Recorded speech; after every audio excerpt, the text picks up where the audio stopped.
ஷவுகத் மியாவோட ஒரு பிரியாணி கடை இருந்தது. ஜனங்க ரொம்ப ஆர்வமா அவங்க கடை பிரியாணியை சாப்பிடுவாங்க. வாவ் ஷவுக்காரண்ணே, பிரியாணி சூப்பரா இருக்கு. நன்றி நன்றி. பிரியாணியோட டேஸ்டும் ரொம்ப நல்லா இருந்தது. அதனால அவங்களுக்கு வருமானமும் நல்லா வந்துட்டு இருந்தது. ஷவுகத் மியா மாசத்துக்கு 20,000 ரூபாய் பணம் தன்னோட அம்மா கையில கொடுத்துருவாரு. இங்க பாருப்பா, இப்போ உனக்கு நல்லபடியா வருமானமும் வந்துகிட்டு இருக்கு.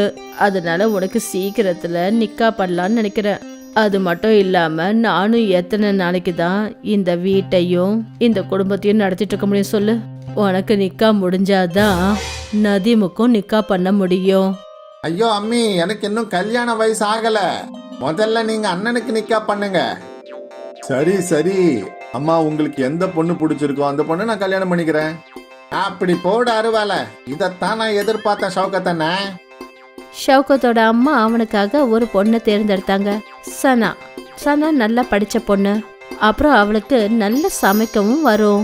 சில மாசங்களுக்கு அப்புறம் ஷவுகத் அப்புறம் சனாவுக்கு நிக்கா நடந்தது. அப்புறம் சனா வீட்டு வேலைகள் எல்லாத்தையும் பார்த்துக்கிட்டா. கண்ணா, சமையல்ல உன்னோட கைப்பக்கம் இருக்கே, அது ரொம்ப சுவையா இருக்குமா? ஆமா அண்ணி, ஆனா பிரியாணியில எங்க அண்ணன் கைப்பக்குவம் யாருக்குமே வராது. அது என்னமோ உண்மைதான். அவர் கையால செஞ்ச பிரியாணி சாப்பிட்டதுக்கு அப்புறம் தானே அது எப்படி இருக்குன்னு என்னால சொல்ல முடியும். அண்ணே, இன்னைக்கு எல்லாருக்கும் பிரியாணி கொண்டு வாங்கப்பா. சரிப்பா, கொண்டு வரேன். ஷவுகத்தோட பிரியாணி ரொம்ப ஃபேமஸா இருந்தது. அவர் எப்பெல்லாம் பிரியாணி செய்யறாரோ பிரியாணியோட வாசனை அக்கம் பக்கம் எல்லாம் சுத்திக்கும். ஜனங்க அதை கவர்ந்து வந்துருவாங்க. என்னப்பா, பிரியாணி ரெடி ஆயிடுச்சா? இல்லங்க அண்ணே, இன்னும் 10 நிமிஷம் ஆகும். சரி சரி, நான் இங்கேயே நிக்கிறேன். கஸ்டமர்ஸ் எல்லாம் ஷவுகத்தோட பிரியாணிக்காக காத்துக்கிட்டு இருப்பாங்க. இது வரைக்கும் எல்லாமே நல்லபடியா தான் போயிட்டு இருந்தது. இந்த அம்சத் மியா தேவையில்லாம உட்காந்துக்கிட்டே நம்ம உழைப்ப சாப்பிடுறாரு. நான் ஏதாவது பண்ணியே ஆகணும். நானும் விலைய குறைச்சிக்கிறேன். ஷவுகத்தும் பிரியாணியோட விலையை குறைச்சி 80 ரூபாவா ஆக்கிட்டாரு. தினமும் நாம இந்த கடையில தான் பிரியாணி சாப்பிடுறோம். வாங்க இன்னைக்கு அந்த புது கடையில போய் பிரியாணி சாப்பிடுவோம். சரி. நிறைய கஸ்டமர்ஸ் புது பிரியாணி டேஸ்ட்டை தேடி அம்சதோட கடைக்கு போக ஆரம்பிச்சாங்க. ஆனா அம்சதோட கையில ஒரு தனி மாயமே இருந்தது. ஒரு முறை அவருடைய பிரியாணி சாப்பிட்டா போதும், அவங்க அதே கடைக்கு தான் திரும்பி வருவாங்க. நேத்து நான் பிரியாணி சாப்பிட்டேன்ல, அதே கடைக்கு போய் பிரியாணி சாப்பிடுவோம். நிச்சயமா, அந்த பிரியாணியை மறக்கவே முடியாது. மெல்ல மெல்ல ஷவுகத்தோட கஸ்டமர் குறைய ஆரம்பிச்சுக்கிட்டே இருந்தாங்க. இந்த மாதிரி கொஞ்ச நாளைக்கு தான் நடக்கும்னு நினைக்கிறேன். அம்சத்தோட கடை புது கடை, அதனால தான் ஜனங்க புது டேஸ்ட்டை தேடி அங்கே போகிறாங்க. கொஞ்ச நாளைக்கு அப்புறமா என்னோட கஸ்டமர் திரும்பி வருவாங்க. ஷவுகத் தனக்கு தானே இது மாதிரி சொல்லி சமாதானப்படுத்திக்கிட்டாரு. ஆனால் அவரோட தொழிலில் அவருக்கு நஷ்டம் ஏற்பட்டுக்கிட்டே இருந்தது. அப்புறம் அவர் வீட்டில் கூட எப்போ பார்த்தாலும் கவலையோடவே இருப்பாரு. என்னப்பா ஆச்சு ஷவுகத், நீ ஏன் இவ்வளோ கவலையா இருக்க? நான் என்னன்னு சொல்றதுமா, என் கடைக்கு பக்கத்திலேயே இன்னொரு பிரியாணி கடையை திறந்துட்டாங்க. மெல்ல மெல்ல என்னுடைய கஸ்டமர்ஸ் எல்லாம் அங்கே போறாங்க. இப்படியே போயிட்டு இருந்ததுன்னா ஒரு நாள் நான் கடையை மூட வேண்டிய சூழ்நிலை ஏற்பட்டாலும் ஏற்படலாம். அப்படியெல்லாம் எதுவும் நடக்காது கண்ணா, அந்த அல்லா இருக்காரு. அநேகமா இது கொஞ்ச நாளைக்கு தான் நடக்கும்னு நினைக்கிறேன். நானும் அப்படிதாம்மா நம்பிக்கிட்டு இருக்கேன். ஷவுகத் ரொம்ப கவலையா இருந்தாரு. அப்புறம் இந்த விஷயம் மொத்த குடும்பத்துக்கும் ரொம்ப கஷ்டமா இருந்தது. அன்னைக்கு ராத்திரி ஷவுகத் கிட்ட சனா எல்லா விவரங்களையும் கேட்டா. விலை கம்மியா இருக்கிறதுனால கஸ்டமர்ஸ் எல்லாம் இன்னொரு கடைக்கு போறாங்கன்னா நாமளும் ஏன் விலைய கம்மி பண்ண கூடாது? நாம எப்படி விலையை குறைக்க முடியும் சனா? ஒரு பிரியாணி தயார் பண்றதுக்கு 50 ரூபாய் ஆயிடுதே. அத நாம 80 ரூபாய்க்கு வித்துக்கிட்டு இருக்கோம். வெறும் 30 ரூபாய் தான் இதுல நம்மளுக்கு லாபம் கிடைக்குது. அப்புறம் இதையும் குறைச்சிட்டா வீட்டு செலவை நாம எப்படி சமாளிக்கிறது? அப்போ பிரியாணி செய்யறதுக்கு நாம வாங்குற பொருள் விலை கம்மியான பொருளை வாங்க கூடாதுங்களா? பிரியாணிக்கு நாம யூஸ் பண்ற அரிசி தான் காஸ்ட்லியானது. அதுவும் இல்லாம பாசுமதி அரிசி எப்படி கம்மியான விலைக்கு கிடைக்கும்? அப்புறம் பாசுமதி அரிசிய நான் சாதா அரிசியா மாத்திரக்கூடாது இல்லையா? ஒருவேளை நம்ம பாஸ்மதி ரைஸ்க்கு பதிலா வேற ஏதாவது போட்டோம்னா? அப்படின்னா? அதாவது மேகி மூலமா நிறைய வித்தியாசமான உணவுகளை செய்யலாம். அப்படி நாம மேகி பிரியாணி செஞ்சோம்னா நம்மளோட செலவும் ரொம்ப கம்மியாகும். மேகி பிரியாணியா? இத நான் முதல் தடவையா கேள்விப்படுறேன். இப்பெல்லாம் வித்தியாசமான பொருள் தான் விற்கப்படுது. ஒரு முறை முயற்சி தான் பண்ணி பாப்போமே. சரி, இப்போதைக்கு ஒன்றும் பெருசா போறது இல்ல, அதையும் செஞ்சு பாப்போமே. மறுநாள் ஷவுகத் எப்பவும் போல பிரியாணிய செஞ்சாரு. ஆனா இந்த முறை அவரு பாஸ்மதி ரைஸ்க்கு பதிலா மேகியை போட்டாரு. மேகி பிரியாணி சீக்கிரமா ரெடி ஆயிடுச்சு. அப்புறம் அதுக்கான செலவடக்கமும் கம்மியா இருந்தது. அதனால ஷவுகத்தும் விலைய 50 ரூபான்னு குறைச்சிட்டாரு. வெளியே அவரு பெரிய போர்டை போட்டுட்டாரு, மேகி பிரியாணி 50 ரூபான்னு. ஆமா, இந்த மேகி பிரியாணின்றாங்களே, என்னது? மேகினாலும் என்னன்னு தெரியும், பிரியாணினாலும் என்னன்னு தெரியும். ஆனா மேகி பிரியாணி இந்நாள் வரைக்கும் சாப்பிட்டது கிடையாது. சரி வா, இன்னைக்கு அதையும் சாப்பிட்டு பாப்போம். மேகி பிரியாணின்னு பேரை படிச்சதுமே நிறைய கஸ்டமர்ஸ் அவரோட பிரியாணி சாப்பிட்றதுக்கு வந்தாங்க. வாவ் வாவ், ரொம்ப சூப்பரா இருக்கு. இது போல மேகி பிரியாணி நான் இது வரைக்கும் சாப்பிட்டதே இல்ல.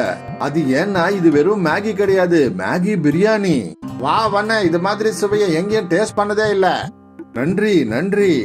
ஜனங்க ஷவுகத்தோட பிரியாணிய ரொம்ப பிடிச்சு சாப்பிட ஆரம்பிச்சாங்க. அன்னைக்கு ஷவுகத்தோட கடையில கஸ்டமர் கூட்டம் அதிகமா இருந்தது.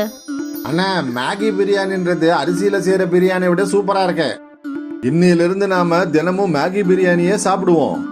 ஷவுகத் ரொம்ப சந்தோஷத்தோட வீட்டுக்கு போனாரு. அப்புறம் அவரு இந்த சந்தோஷமான விஷயத்த தன்னோட மனைவி கிட்ட சொன்னாரு. அப்புறம் அவ்வளவு சந்தோஷப்பட்டா. அந்த மாசம் ஷவுகத்துக்கு நல்ல ஒரு வருமானம் வந்தது. மாச கடைசியில ஷவுகத் தன்னோட அம்மா கிட்ட 40,000 ரூபாய் கொடுத்தாரு. இவ்ளோவா? ஆமாங்கம்மா, சனாவோட Maggi biryani idea work out ஆயிடுச்சு. டபுள் வருமானம் வர ஆரம்பிச்சிடுச்சு. மறுபடியும் ஒரு முறை ஷவுகத்துக்கு சந்தோஷம் திரும்ப வந்துருச்சு. அவரோட கஷ்டங்கள்லாம் நிவர்த்தி ஆயிடுச்சு. ஏன்னா அவரோட வியாபாரம் அதிகமாக ஆரம்பிச்சது. மேகி பிரியாணி ரொம்ப ஃபேமஸ் ஆயிடுச்சு. அப்துல் மியாவோட மரணத்துக்கு அப்புறம் அவருடைய 3 குழந்தைங்களும் அனாதை ஆயிட்டாங்க. இப்ப அவங்களுக்கு அப்பாவோட ஆதரவு இல்லாம போயிடுச்சு. இனிமே என்ன ஆகுமோ? நம்ம குடும்பத்தை எப்படி நடத்துறது? 2 வயசு வந்த பொண்ணுங்க இருக்காங்க, கல்யாணம் வேற பண்ணணும். அல்லா, கருணை காட்டுங்க அல்லா. அம்மா, இப்ப நாங்க தான் வெளியில போய் வேலை செய்யணுமா? ஆனா உன்னால என்ன வேலை பண்ண முடியும்? எனக்கு ஒரே ஒரு வேலை தான் நல்லா செய்ய தெரியும், சமைக்கிற வேலை. நாம ஏன் ஒரு பிரியாணி சென்டர் ஓபன் பண்ணக்கூடாது? ஆனா அதுக்கு நிறைய பணம் தேவைப்படுமே. பணத்தை பத்தி கவலைப்படாதீங்க, என்கிட்ட கொஞ்சம் நகைங்க இருக்கு. ஒரு முறை எல்லாமே சரியாயிடுச்சுன்னா நீங்க எல்லாம் சேர்ந்து இதை திருப்பிடுங்க. ஆனா அம்மா, அப்பா இதை உங்களுக்காக வாங்கி கொடுத்தது. கண்ணா, எனக்கு இந்த நகையை விட முக்கியம் நீங்க தான். இந்த நகையில என்ன இருக்கு, அதை மறுபடியும் கூட வாங்கிக்கலாம். சரிங்கம்மா. ஷிஃபானி அவங்க அம்மாவோட நகைகளை வாங்கிக்கிட்டா. அப்புறம் அதை அடகு வச்சு அதுல அவளுக்கு 20,000 ரூபாய் கிடைச்சது. அந்த பணத்துல அவங்க சின்னதா ஒரு வண்டி கடை வாங்கினாங்க. அப்புறம் அண்ணன் தங்கைங்க 3 பேரும் சேர்ந்து அந்த கடையில வேலை செஞ்சாங்க. வாங்க வாங்க, சுட சுட பிரியாணி தயாரா இருக்கு. ஒரு தடவை சாப்பிட்டா மறுபடியும் சாப்பிட தோணும். சீக்கிரம் வாங்க, சுட சுட பிரியாணி முடிய போகுது. நிறைய பேர் அவங்க கடை பிரியாணிய சாப்பிட்டாங்க. அப்புறம் எல்லாருக்கும் அந்த பிரியாணி பிடிச்சிருச்சு. வாவ், பிரியாணி ரொம்ப அற்புதமா இருக்கு. இவ்வளவு சுவையான பிரியாணி இது வரைக்கும் சாப்பிட்டதே இல்லப்பா. ஆமா ஆமா, பிரியாணி ரொம்ப நல்லா இருக்கு. ரொம்ப நன்றி அண்ணன். இது எங்க அம்மாவோட ரெசிபி, எங்க அம்மாவோட ஸ்பெஷல் பிரியாணி. ரொம்ப நல்லா இருக்கு. அப்புறம் மெல்ல மெல்ல அவங்க பிரியாணி கடை நல்லபடியா ஓடுச்சு. இப்ப ஜனங்க கூட்டமா வர ஆரம்பிச்சாங்க. எனக்கு 2 பிரியாணி பார்சல் கொடுமா. சரிங்க. எனக்கு 2மா. இப்ப நதீனுக்கு ஜனங்களை சத்தம் போட்டு கூப்பிட வேண்டிய அவசியம் இல்ல. கடையில அவ்வளவு கூட்டமா நின்னுட்டு இருந்தாங்க. அண்ணன் தங்கைங்க 3 பேரும் சேர்ந்து ஆர்டரை கொடுக்க ஆரம்பிச்சாங்க. இந்தாங்க உங்களோட ஆர்டர். இது உங்களது. இது உங்களோடது. ஒரு மாசத்துக்கு அப்புறம் ஷிஃபா சம்பாரிச்ச பணத்தை எண்ணிக்கிட்டு இருந்தா. இந்தாங்கம்மா, இந்த மாசத்தோட லாபம் 20,000 ரூபாய். என்ன? ஆமாமா, உண்மைதான், 20,000 ரூபாய். இவ்வளவு பணமா? நாம செய்யற பிரியாணி ஜனங்களுக்கு ரொம்ப பிடிச்சு போச்சு. எப்பவும் கடையில கஸ்டமர் கூட்டம் நிறைஞ்சிருக்குது. யா அல்லாஹ், உங்களுக்கு கோடான கோடி நன்றிகள். நீ என்னோட குழந்தைங்களை அவங்க வேலையில வெற்றி அடைய வச்சுட்ட. ரொம்ப நன்றி. அம்மா, அடுத்த மாசமே உங்களோட நகை எல்லாத்தையும் திருப்பிடலாம் இன்ஷா அல்லாஹ். இன்னைக்கு ஷிஃபாவோட குடும்பம் ரொம்ப சந்தோஷமா இருந்தது. அவங்க அப்பா இறந்ததுக்கு அப்புறமா முதல் தடவையா அவங்க வீட்ல ஏதோ நல்லது நடக்க ஆரம்பிச்சது. அவங்க 3 பேரும் ரொம்ப கஷ்டப்பட்டு உழைச்சாங்க. இரவு பகல்னு பார்க்காம 3 பேரும் கடினமா உழைச்சாங்க. இதெல்லாம் நம்ம 3 பேருக்குள்ளேயும் இருக்கிற ஒற்றுமையால தான் நடக்குது. உண்மைதாக்கா. அப்புறம் நாமளும் எப்பவும் இப்படியே இருப்போம். ஆமா, எப்பவும். சில மாசங்கள்ல 3 பேரும் வண்டி கடையில இருந்து ஹோட்டலுக்கு வந்தாங்க. நதீம் கவுண்டர்ல உட்கார்ந்துருந்தான். ஷிஃபாவும் சனாவும் பிரியாணி சமைப்பாங்க. நதீம் தம்பி, அதே சுவையோட இருக்கு, வண்டி கடை மாதிரியே. நிச்சயமா இதுதானே எங்க அம்மாவுடைய ரெசிபி. அண்ணா, இந்த டேஸ்ட் எப்பவும் மாறாதுண்ணே. ஜனங்க எப்பவும் அவங்க பிரியாணியோட டேஸ்ட பாராட்டிக்கிட்டே இருப்பாங்க. மெல்ல மெல்ல இவங்களுக்கு பார்ட்டியோட கேட்டரிங் கான்ட்ராக்டும் கிடைக்க ஆரம்பிச்சது. தம்பி, நாளைக்கு வீட்ல ஒரு பார்ட்டி இருக்குப்பா. 100 பேருக்கு பிரியாணி வேணும். நிச்சயமாங்க, நாளைக்கு கிடைச்சிரும். ஆனா அதே சுவையோட இருக்கணும். இங்க சாப்பிடுறோமே அதே மாதிரி இருக்கணும். நிச்சயமா அதே சுவையோட இருக்கும். நீங்க கொஞ்சம் கூட கவலைப்படாம ஆர்டர் கொடுத்துட்டு போங்க. அண்ணன் தங்கைங்க 3 பேரும் ரொம்ப சந்தோஷமா இருந்தாங்க. அதாவது அவங்களோட பிசினஸ் பெருசா வளர்ந்துகிட்டே போச்சு. அப்புறம் ஒரு நாள், என்னாச்சு? இந்த ஆர்டர் இன்னும் போகல? காகி சாரோட வீட்டுல நிக்கா. ஆனா ஏதோ காரணத்தினால அந்த நிக்கா நின்னு போச்சு. இப்போ அந்த சாப்பாடு அங்க போகாது. யா அல்லாஹ், ரொம்ப பாவம் அவங்க. நீ ஒரு வேலை செய்யி, இத ஏழைங்களுக்கு கொடுத்துரு. நம்ம காதி ஐயாவை எல்லாரும் வாழ்த்தட்டும். சரிம்மா. தன்னோட பெரிய அக்கா சொன்னதுனால நதீம் பிரியாணி எல்லாத்தையும் ஃபக்கீருங்களுக்கு கொண்டு போய் கொடுத்தான். ஆனா அவனுக்கு மனசு இல்ல. அவன் ஹோட்டலுக்கு திரும்பி வந்தப்ப சனா அங்க நின்னுட்டு இருந்தா. ஆப்பா எங்க? அவ வீட்டுக்கு போயிருக்கா. எனக்கு ஒரு விஷயம் புரியவே இல்ல. ஆப்பா எதுக்காக இவ்வளவு பிரியாணிய ஏழைங்களுக்கு கொடுக்க சொன்னாங்கன்னு தெரியல. நீ என்ன சொல்ற? சனா, இன்னைக்கு காஜி சார் வீட்டுல நிக்கா இருந்தது. அவர் 300 பேருக்கு பிரியாணி ஆர்டர் கொடுத்திருந்தாரு. ஆனா ஏதோ ஒரு காரணத்தினால அவங்க வீட்டு நிக்கா நின்னு போச்சு. இப்போ பிரியாணியும் நின்னு போச்சு. நான் அந்த பிரியாணியை வித்துடலான்னு நினைச்சிட்டு இருந்தேன். ஆனா ஆப்பா பிரியாணியை ஏழைகளுக்கு கொடுத்துட சொல்லி சொன்னா. இது சரியான முடிவு கிடையாது. அந்த பிரியாணியை வச்சு நாம பணம் சம்பாதிச்சிருக்கலாம்ல. ஆமா, நிச்சயமா. நம்ம அக்காவுக்கு ரொம்பவே இலக்கிய மனசு. அதனால அவங்க யோசிச்சிருப்பாங்க, நமக்கு தான் பிரியாணிக்கு காசு கிடைச்சிருச்சே, நாம ஏன் பிரியாணியை ஏழைங்களுக்கு கொடுக்க கூடாது? ஆனா அது ரெட்டிப்பா வரக்கூடிய லாபத்தை நினைச்சிருக்க மாட்டாங்க. இருக்கலாம் தான். அப்பதான் ஷிஃபா அங்க வந்தா. சனாவும் நதீமும் அவங்க பேசிட்டு இருந்ததை நிறுத்திட்டாங்க. பிரியாணியை ஏழைங்களுக்கு கொடுத்துட்டல? கொடுத்துட்டேன். காதி சாருக்கு அவங்களோட ஆசீர்வாதம் கிடைக்கட்டும். அவருக்கு அவங்களோட ஆசீர்வாதம் ரொம்ப அவசியம். கண்டிப்பா.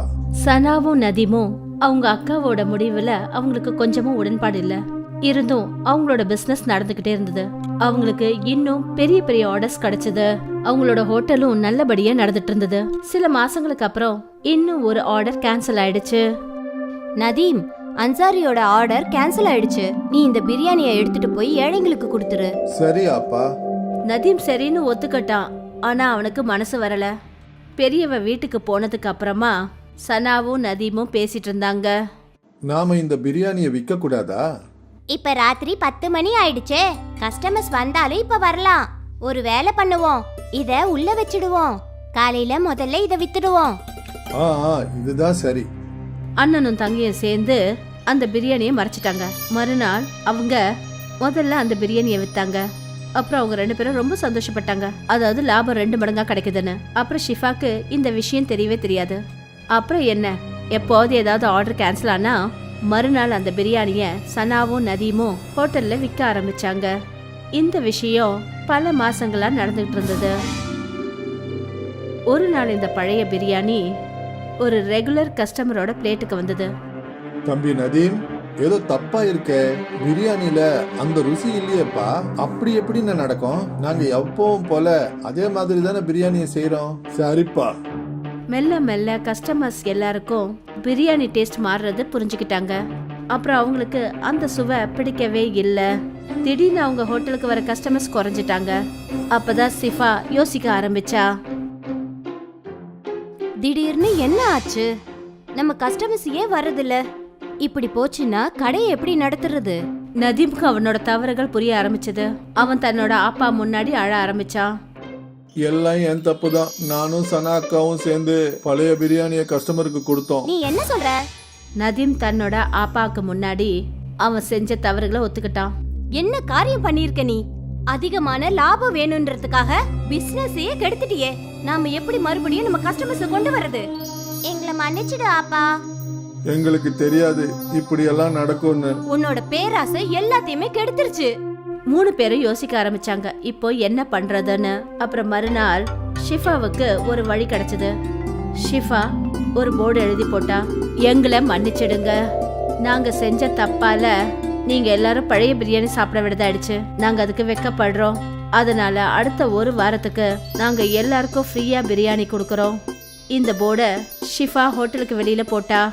கஸ்டமர்ஸ் போர்டை படிச்சாங்க. அவங்க ஃப்ரீ பிரியாணி சாப்பிட்றதுக்கு எல்லாரும் ஹோட்டலுக்கு வந்தாங்க.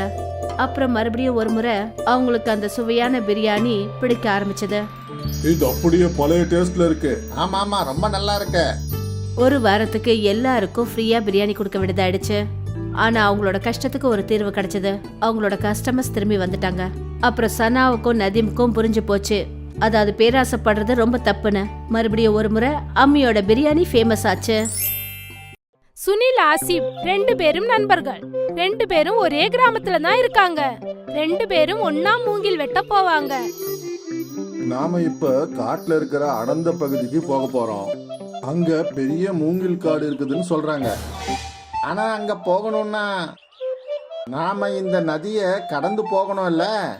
திரும்ப வரும்போது நதியில வெள்ளம் வந்துடுச்சுன்னா அப்ப நாம அதை எப்படி தாண்டி வர்றது?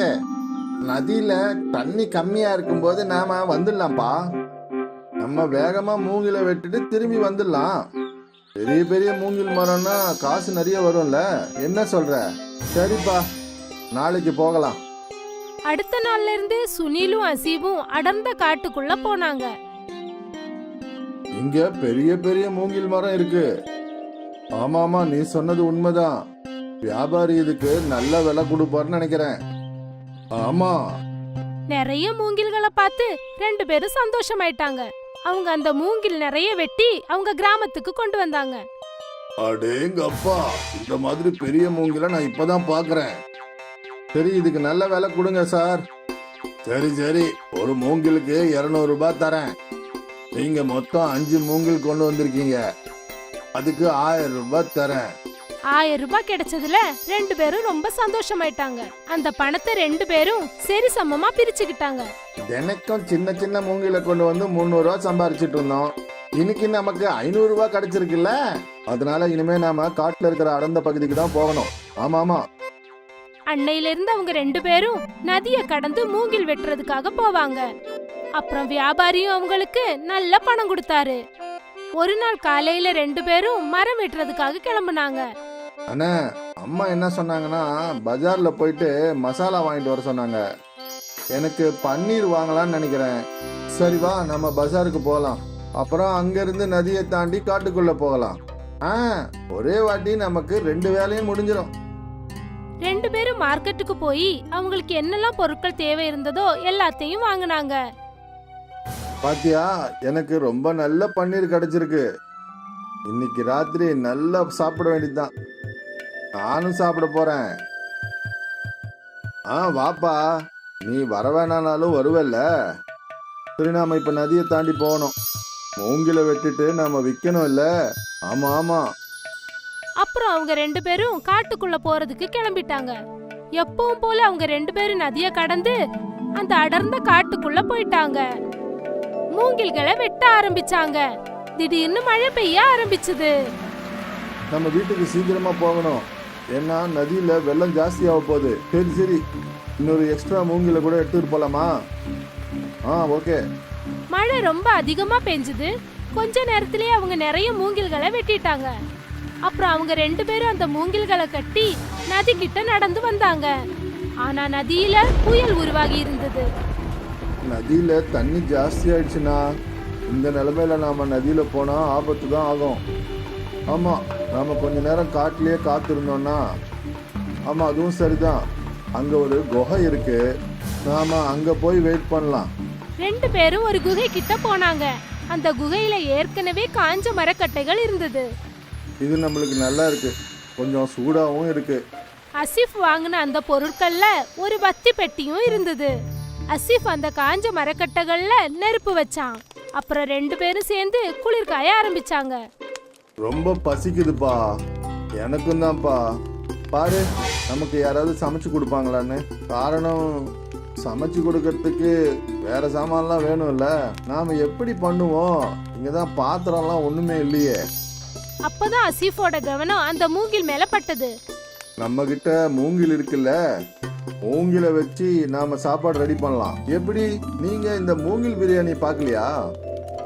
இல்லையே. மூங்கில வச்சு பிரியாணி பண்ண முடியுமா? ஆனா நம்ம கிட்ட கறி ஒண்ணும் இல்லையே.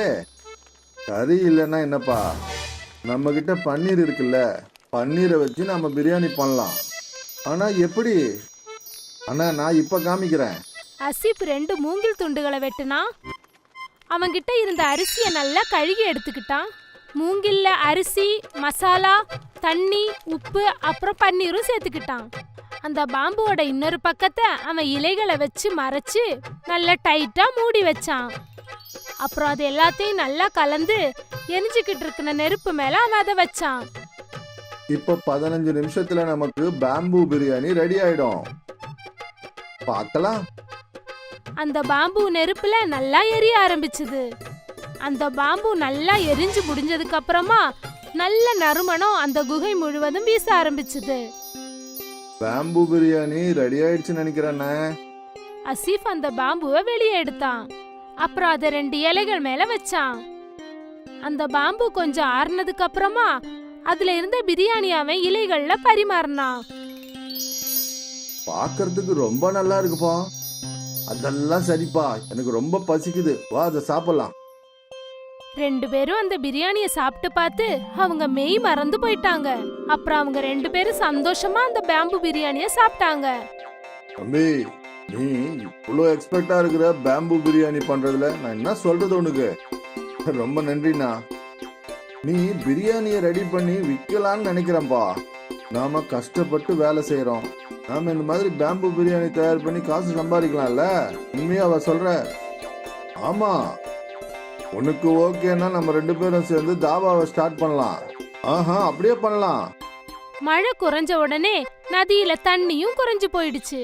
அப்புறம் 2 நண்பர்களும் எல்லா மூங்கில்களையும் எடுத்துக்கிட்டு அவங்க வீட்டுக்கு போயிட்டாங்க. ஆனா அன்னைக்கு அவங்க அந்த மூங்கில விக்கல.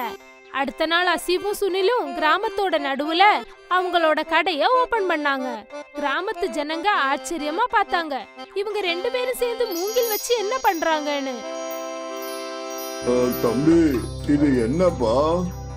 இது பேம்பு பிரியாணி, பன்னீர் வச்சு செய்யறது. பேம்பு பிரியாணியா? எனக்கு ஒரு பிளேட் தா தம்பி. கிராமத்து ஆளுங்க முதல் தடவையா அந்த பம்பு பிரியாணிய சாப்பிடுறாங்க. ஆசிப் பாய், பிரியாணி சூப்பரா இருக்குதுப்பா. இந்த மாதிரி பிரியாணிய நான் இது வரைக்கும் என் வாழ்க்கையில சாப்பிட்டதே இல்ல. சூப்பர்பா. அசீபோடையும் சுனிலோடையும் அந்த பம்பு பிரியாணி கிராமம் மொத்தம் ஃபேமஸ் ஆயிடுச்சு. கஸ்டமர்ஸ் லைன்ல நின்னு அந்த பம்பு பிரியாணி சாப்பிடுறதுக்காக வந்தாங்க. அசீப் சுனிலோட வருமானம் பல மடங்கு அதிகமாச்சு. அப்புறம் என்ன, சுனிலும் அசீபும் மூங்கில்களை வெட்டுறதை விட்டுட்டு பம்பு பிரியாணி செய்ய ஆரம்பிச்சாங்க. அவங்க 2 பேரும் ராத்திரி பகல் பார்க்காம கஷ்டப்பட்டு வேலை செஞ்சாங்க. வெளியூர்ல இருந்தெல்லாம் இத கேள்விப்பட்டு கஸ்டமர்ஸ் அவங்க கடைக்கு வந்தாங்க. அப்புறம் கொஞ்ச நாள்லயே அவங்களோட அந்த பெட்டி கடை ஒரு பெரிய ரெஸ்டாரண்டா மாறிடுச்சு. அவங்க 2 பேரும் பணக்காரங்களாயிட்டாங்க. நான் யோசிக்கவே இல்லப்பா இந்த மாதிரி நமக்கு நடக்கும்னு. நானும் யோசிக்கவே இல்லைண்ணே. அன்னைக்கு வந்த மழையினாலதான் நம்ம வாழ்க்கையே மாறி போயிடுச்சு. ஆமா, அன்னைக்கு மழை வரலன்னா நாம அங்க இருந்திருக்க மாட்டோம். பேம்பு பிரியாணிய நாம அங்க சமைச்சிருக்க மாட்டோம். சரிதானே? இதெல்லாம் முன்னாடியே எழுதி வச்சதுதான் தம்பி. கடவுள் எல்லாருக்கும் முன்னாடியே தலையெழுத்தை எழுதி வச்சிருவாரு. நம்ம கையில ஒண்ணுமே இல்லப்பா, எல்லாமே அவரு செஞ்சதுதான்ப்பா. இதெல்லாம் சரியா சொன்ன. பம்பு பிரியாணி அசீஃபோடையும் சுனிலோடையும் வாழ்க்கையே மாத்திடுச்சு. அவங்க 2 பேருக்கும் வாழ்க்கையோட பெரிய விஷயம் புரிஞ்சிடுச்சு. கஷ்டத்துல இருந்து தான் நமக்கு ஒரு புது வழி பிறக்கும்னு. அப்புறம் யாருக்கு தெரியும் எப்ப யாரோட தலையெழுத்து மாறும்னு.